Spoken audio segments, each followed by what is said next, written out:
At 0300 hours in the Combat Information Center of a US Navy destroyer operating in the Persian Gulf, a contact has appeared on the SPY-1D radar scope.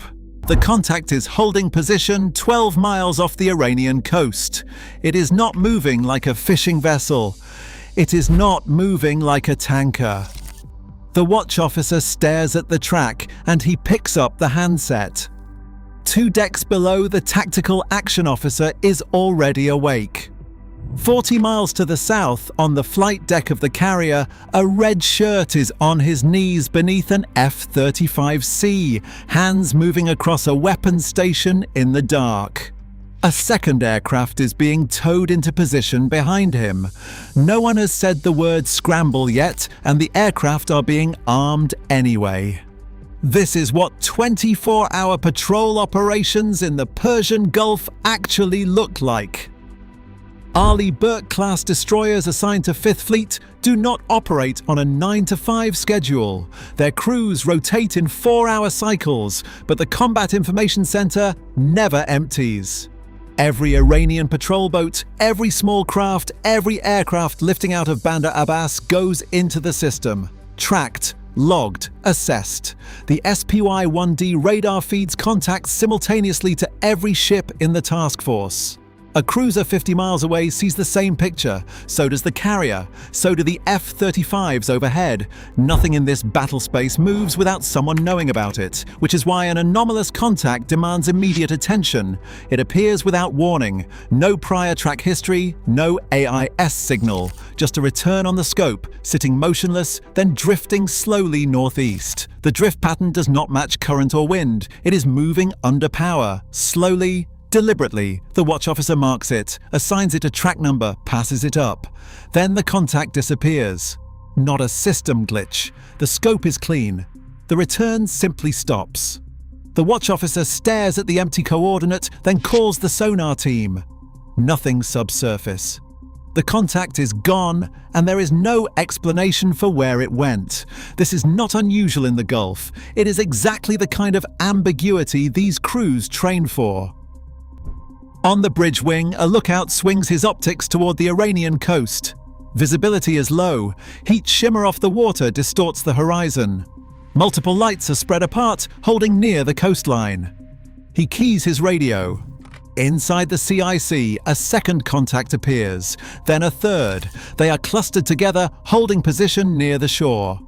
Revolutionary Guard Corps Navy fastboats operate in exactly this pattern, small and low to the water, capable of closing the distance to a destroyer in under 4 minutes at full sprint. The deck gun teams are already moving toward their stations. No order has been given. They just know.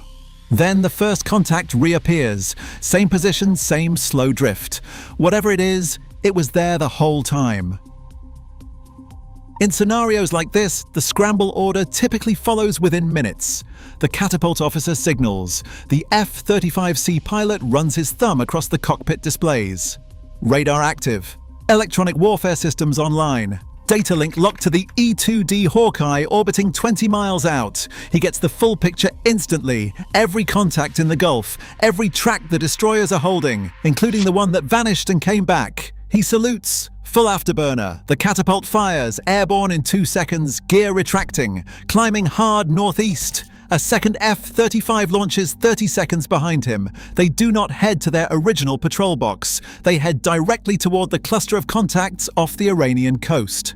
At altitude, the lead pilot brings his ANAPG-81 radar into surface search mode. The Hawkeye is already painting the fastboats below. 6 tracks. He designates each one, pulling them into his targeting display. Then he checks the coordinate of the first contact. The scope is empty again. He calls it down to the destroyer. The CIC confirms. Gone a second time. The fast boats begin to move. 6 tracks accelerate, bearing toward the patrol corridor. 30 knots, 35. The destroyer adjusts course to flank speed, repositioning between the contacts and the corridor. Deck guns manned, crews waiting. Then something changes.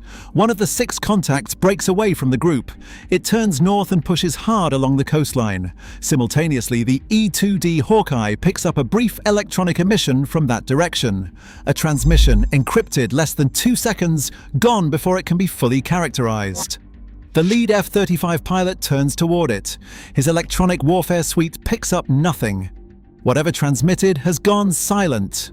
This is a known IRRGCN tactic. Deliberate ambiguity. A secondary element moves independently while the primary group draws attention forward. The 2 F-35 jets descend to lower altitude. The electro-optical targeting system on the lead aircraft locks the nearest fast boat. Clean image. Dropped into the common picture. Ships below receive it instantly. Analysts cross-reference the hull profile against the threat registry. It matches a class documented to carry anti-ship missiles. The tactical action officer reports up the chain. He does not have weapons release authority. He waits.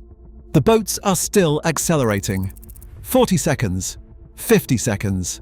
Deck gun crews have their weapons trained on the closest track. The lead F-35 pilot holds his targeting solution, waiting for a word that has not come. 60 seconds. The phone rings in the CIC. The boats slow, then stop. 90 seconds of holding position.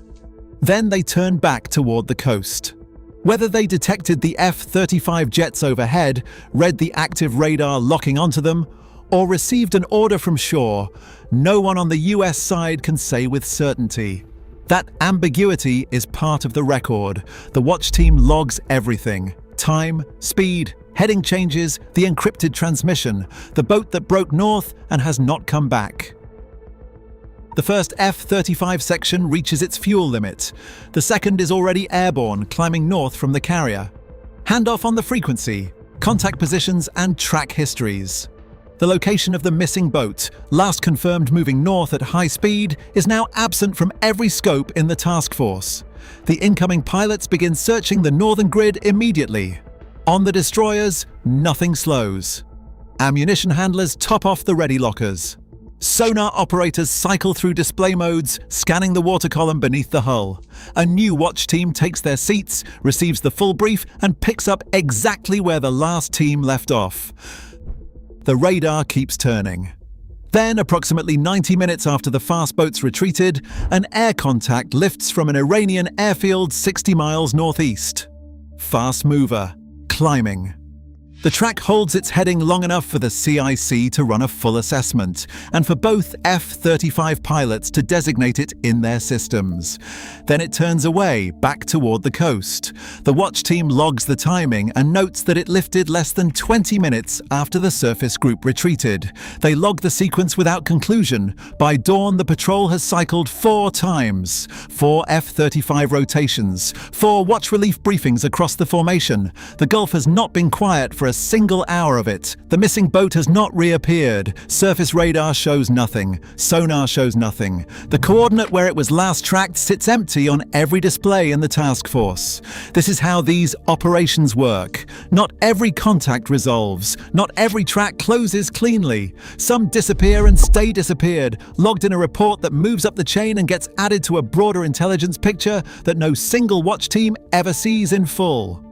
The patrol continues. The radar keeps turning, and somewhere in the northern Gulf, in a position no scope is currently painting, something that was there an hour ago is still unaccounted for. The next watch team will be briefed on it when they take their seats. They will be told to keep watching that area.